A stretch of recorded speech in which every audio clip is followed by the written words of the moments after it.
Hello बच्चों, आज हम बात करेंगे IUPAC name of cyclic compounds की। हमने आयुपैक नोमेनक्लेचर तो काफ़ी बार पढ़ा होगा आपने, बट साइक्लिक कंपाउंड्स का नोमेनक्लेचर कैसे करते हैं और उसके लिए क्या-क्या रूल्स होते हैं, आज हम ये डिस्कस करेंगे। तो चलिए शुरू करते हैं बिना किसी देरी के।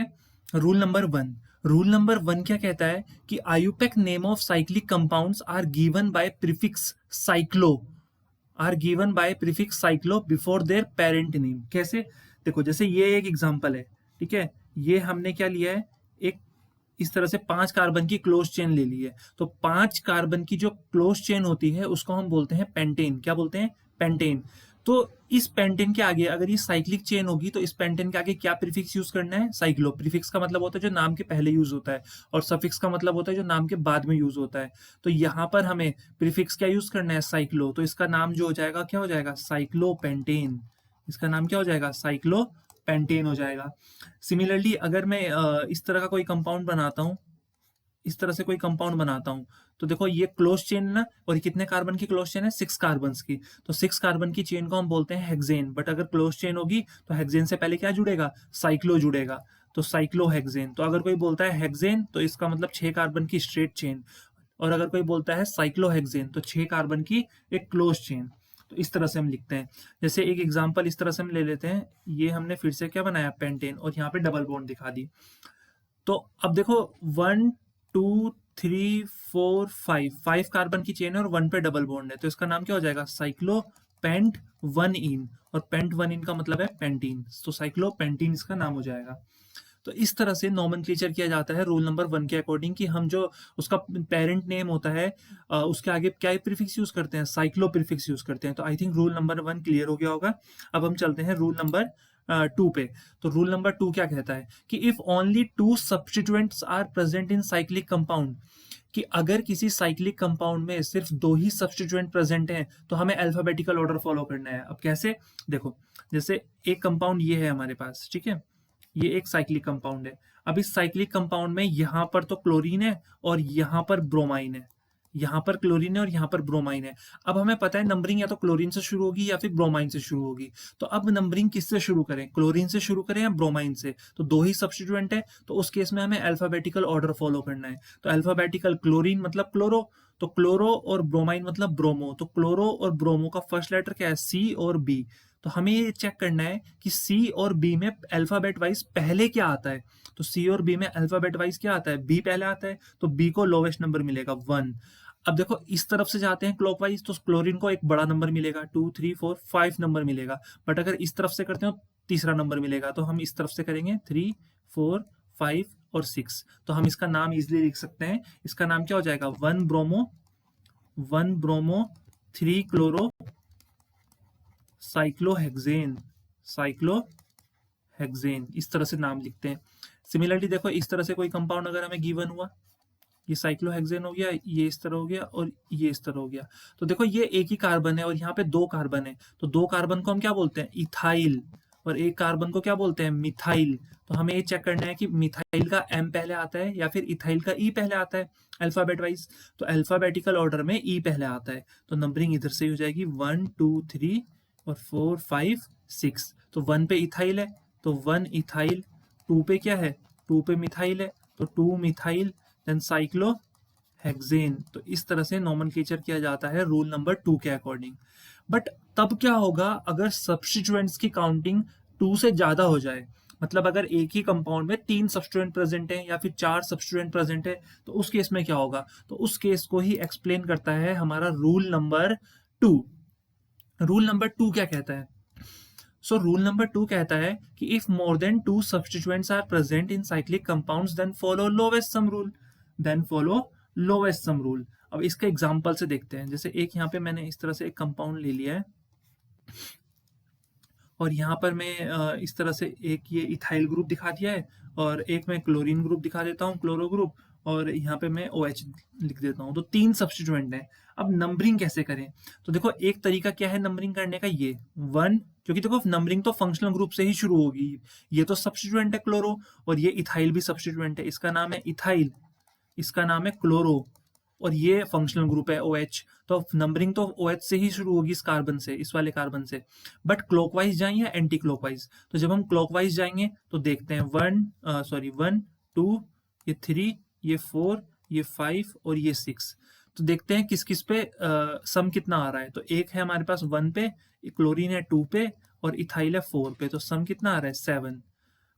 अब इस तरफ से चेक करते हैं, अगर हम ऐसे चलते तो 1 ये आता, ठीक है, 2 ये होता, 3 ये होता, 4 ये होता, 5 ये होता, 6 ये होता। तो उस केस में एक OH आता फर्स्ट पे, ठीक है, इथाइल आता 4 पे और क्लोरो आता 6 पे, तो ये 11। तो लोवेस्ट सम रूल, तो लोवेस्ट सम किसका है? इस वाले का है। तो हम नंबरिंग कौन सी करेंगे? क्लॉकवाइज करेंगे, 1 2 3। तो फिर देखो C पहला आता है तो हम लिखेंगे 2 क्लोरो, देन 3 इथाइल, देन कितने कार्बन की चेन है? 6 कार्बन की, तो साइक्लो, फिर हेक्स, ठीक है, और 1 पे OH है तो ये हो जाएगा हेक्स 1 ऑल, तो हेक्सानॉल हो जाएगा। इस तरह से हम नोमेनक्लेचर करते हैं। अभी क्या होता है ना, जब हम नोमेनक्लेचर पढ़ते हैं ना, तो नोमेनक्लेचर एक ऐसा टॉपिक है कि ये पहली बार पढ़ने में सब क्लियर नहीं होती चीजें। तो जैसे आप एक बार इसको देख रहे हो तो एक बार इसको पूरा करने के बाद, जैसे आपने क्वेश्चंस लगाए, इसके बाद इसको दोबारा देखो, ठीक है। अब दोबारा जब देखोगे ना तो ज़्यादा क्लैरिटी आ जाएगी फिर, क्योंकि बेसिक चीज़ें हमने सीख ली हैं। फिर हम एक बार दोबारा इसको पढ़ के एकदम से मतलब क्लैरिटी आ जाती है कि ओके रूल ये होता है, इसमें नॉमेनक्लेचर इस तरह करते हैं, ये सब चीज़ याद हो जाती है। तो अब हम चलते हैं रूल नंबर 4 की तरफ। तो रूल नंबर 4 क्या होता है कि if number of carbon in ring is greater than और equal to number of carbon in side chain, then parent name according to ring. देखो इसे समझते हैं, ठीक है, ये अच्छा क्वेश्चन है। देखो एक मैंने यहाँ पे इस तरफ 4 कार्बन की चेन बनाई और इस तरह ये बना दिया, और एक मैंने क्या किया, 4 कार्बन की इस तरह चेन बनाई और यहाँ पर 1 2 3 इस तरह बना दिया। तो देखो कहने का मतलब क्या है, रूल को मैं सिंपल इस तरह समझाता हूँ कि सबसे पहले यहाँ पर हम चेक करेंगे जो रिंग है ना उसमें कितने कार्बन है। तो 1 2 3 4 कार्बन है, और जो सब्स्टिट्यूएंट है इसमें कितने हैं, 1 2 3। तो देखो रिंग में ज्यादा कार्बन है तो पेरेंट एटम जो हो जाएगा वो रिंग हो जाएगी, जो पेरेंट नेम है वो रिंग के अकॉर्डिंग होगा, क्योंकि रिंग में ज्यादा कार्बन है। तो फिर 3 कार्बन, ये क्या हो जाएगा, एल्काइल ग्रुप हो जाएगा। तो 3 कार्बन की चेन को बोलते हैं प्रोपाइल, तो इसका नाम हो जाएगा 1 पे जो है वो प्रोपाइल है, 1 पे क्या है, प्रोपाइल है। और 4 कार्बन की चेन को हम बोलेंगे साइक्लोब्यूटेन, इस तरह। बट ध्यान रखना कि अगर इस चेन में ज्यादा कार्बन हो गए तो उस केस में साइक्लिक रिंग को ही सब्स्टिट्यूएंट मान लेंगे। जैसे यहाँ पे देखो, यहाँ पे सब्स्टिट्यूएंट है तो इसको हम कार्बन नंबर 1 मानेंगे, देन 2, देन 3, देन 4। और रिंग में इसमें चेक करते हैं कितने कार्बन है, 1 2 3 4 और 5 कार्बन है। तो देखो अब रिंग में कार्बन क्या हो गए, कम हो गए, तो हमारी ये जो चेन है ना ओपन चेन, ये पेरेंट चेन बन जाएगी, और जो ये रिंग है ये सब्स्टिट्यूएंट बन जाएगी। तो ये रिंग जो है वो सब्स्टिट्यूएंट बन जाएगी, तो इसको हम बोलेंगे साइक्लोब्यूटाइल, क्योंकि इसको क्या बोलते हैं, साइक्लोब्यूटेन। तो अब एल्केन से एल्कीन में, एल्काइल में कन्वर्ट हो जाएगा, तो साइक्लोब्यूटेन का बन जाएगा एज अ सब्स्टिट्यूएंट साइक्लोब्यूटाइल। तो 1 वाले कार्बन पे प्रेजेंट है ना ये वाली चेन, 1 कार्बन पे, इस ओपन चेन के 1 कार्बन पे, तो 1 साइक्लोब्यूटाइल ये हो जाएगा। और 5 कार्बन की चेन को बोलते हैं पेंटेन, तो ये हो जाएगा पेंटेन। तो यही था हमारा रूल नंबर 4 कि ये देख लेना है कि रिंग में कार्बन ज्यादा है या ओपन चेन में कार्बन ज्यादा है। जिसमें ज्यादा होंगे तो पेरेंट नेम उसी के अकॉर्डिंग होगा, ठीक है। तो ये था हमारा रूल नंबर 4। अब हमने जो 4 रूल पढ़े हैं, ठीक है, पहला रूल हमने क्या पढ़ा था, पहला रूल हमने पढ़ा था कि साइक्लो यूज करना है पेरेंट नेम के पहले। सेकेंड रूल हमने क्या पढ़ा है कि अल्फाबेटिकल ऑर्डर को फॉलो करना है अगर 2 सब्स्टिट्यूएंट होंगे।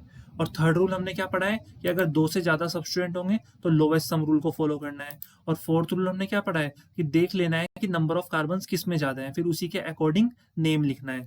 तो इसी के ध्यान में रखते हुए कुछ क्वेश्चंस हैं जो हम ट्राई करते हैं, जिससे हमारा कॉन्सेप्ट क्या होगा, और ज्यादा स्ट्रॉन्ग हो जाएगा। तो सबसे पहला क्वेश्चन देखो क्या है हमारे पास, एक स्ट्रक्चर दे रखा है इस तरह से, जैसे एम्बुलेंस पर साइन होता है प्लस का, इस तरह से कुछ स्ट्रक्चर दे रखा है। तो इसका नाम लिखना है, तो हमें कुछ नहीं करना है। देखो क्लोज चेन है तो कार्बन काउंट करते हैं, कहीं से भी काउंटिंग कर सकते हैं यहाँ पे। तो 1 2 3 4 5 6 7 8 9 10 11 और 12। तो कितने कार्बन है, 12। तो इसका नाम हो जाएगा साइक्लो, और 12 कार्बन को क्या बोलते हैं, दो डेकेन। तो साइक्लो दो डेकेन इसका नाम हो जाएगा।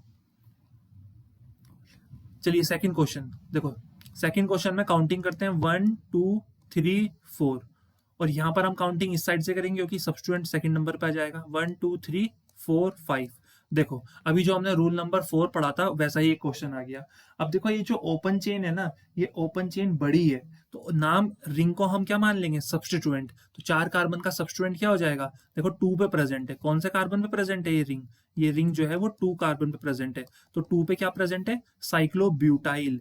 साइक्लोब्यूटाइल, अगर ये पेरेंट होता तो ब्यूटेन लिखते, साइक्लोब्यूटेन लास्ट में, लेकिन ये सब्स्टिट्यूएंट है तो ये साइक्लोब्यूटाइल, और 2 नंबर पे प्रेजेंट है तो 2 साइक्लोब्यूटाइल, और 5 कार्बन की चेन को बोलेंगे पेंटेन। 5 कार्बन की चेन को बोलेंगे पेंटेन। चलो नेक्स्ट हमारे पास क्वेश्चन है, इस तरह से एक ट्रायंगल दे रखा है 3 कार्बन की क्लोज चेन और उसके ऊपर कीटोन ग्रुप है। तो ये हो गया कार्बन नंबर 1, ये कार्बन नंबर 2, ये कार्बन नंबर 3। तो 3 कार्बन की चेन को क्या बोलते हैं, प्रोपेन। ठीक है, तो साइक्लोप्रोपेन हो जाएगा ये, साइक्लोप्रोपेन, प्रोपेन। बट देखो ई हट के क्या लग जाएगा, 1 जुड़ जाएगा, क्योंकि ये कीटोन फंक्शनल ग्रुप है और कीटोन को हम 1 से रिप्रेजेंट करते हैं, तो ई हट के क्या लग जाएगा, 1 लग जाएगा। तो ये बन जाएगा साइक्लोप्रोपेनन। क्या कहलाएगा, साइक्लोप्रोपेनन। तो आई होप इतना क्लियर हो रहा होगा। अब हम चलते हैं COOH और OH की तरफ। तो देखो अगर हम यहाँ पे बात करें तो यहाँ पर देखो एक फंक्शनल ग्रुप तो ये है एसिड और एक फंक्शनल ग्रुप ये है। तो मैंने क्या कहा था आईयूपैक रूल्स में कि अगर 2 फंक्शनल ग्रुप प्रेजेंट है तो हम सीनियरिटी ऑर्डर चेक करते हैं। तो सीनियर एसिड होता है तो अल्कोहल को सब्स्टिट्यूएंट मान लेंगे, और जब अल्कोहल सब्स्टिट्यूएंट की तरफ ट्रीट करते हैं इसको हम, तो इसको हम नाम देते हैं हाइड्रोक्सी। तो ये सब्स्टिट्यूट फंक्शनल ग्रुप है एसिड, तो इससे शुरू होगी काउंटिंग 1 2 3 4 5 6। तो 2 पे क्या प्रेजेंट है, 2 पे हाइड्रोक्सी प्रेजेंट है, 2 पे हाइड्रोक्सी प्रेजेंट है, और 6 कार्बन की चेन को हम क्या बोलेंगे, ठीक है, 2 पे हाइड्रोक्सी प्रेजेंट है और इसको हम बोलेंगे बेंजोइक एसिड। ठीक है, इसको हम क्या बोलेंगे, बेंजीन के ऊपर ओइक एसिड है तो बेंजोइक एसिड। अच्छा देखो यहाँ पे एक चीज और सीखते हैं कि जो फंक्शनल ग्रुप होता है ना उसके ठीक बगल वाली पोजीशन होती है ऑर्थो, फिर उसके बगल वाली होती है मेटा, फिर होती है पैरा। तो यहाँ पर OH कौन सी पोजीशन पे है, ऑर्थो पोजीशन पे, तो इसको हम ऐसे भी लिख सकते हैं ortho hydroxy, ortho hydroxy benzoic acid. अगर कहीं पे इस तरह लिखा होगा O तो समझ जाना O का मतलब है second position, ortho position. M लिखा होगा तो थर्ड पोजीशन, और P लिखा होगा तो फोर्थ पोजीशन। ठीक है, इस तरह से भी लिखते हैं इसको। जैसे यहाँ पर है COH COH, तो इसको हम 1 ले लेते हैं तो ये 2 3 4, या इसको 1 लेंगे तो 1 2 3 4 एक ही बात है। तो इसको हम कैसे नाम देंगे, तो देखो एक तो हमारा प्रेजेंट है 1 पे तो बेंजीन। ठीक है,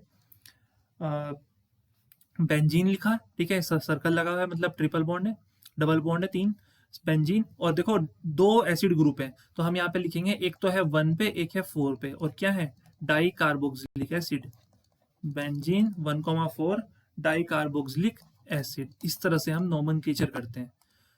अब जैसे ये क्वेश्चन है हमारे पास, बेंजीन है और उसके ऊपर OH है, तो ये फंक्शनल ग्रुप है तो ये तो कहलाएगा फिनोल, ये क्या कहलाएगा, फिनोल। ठीक है, बट ये 1 है तो देखो ये 2 हो जाएगा, ये 3, ये 4, ये 5, ये 6।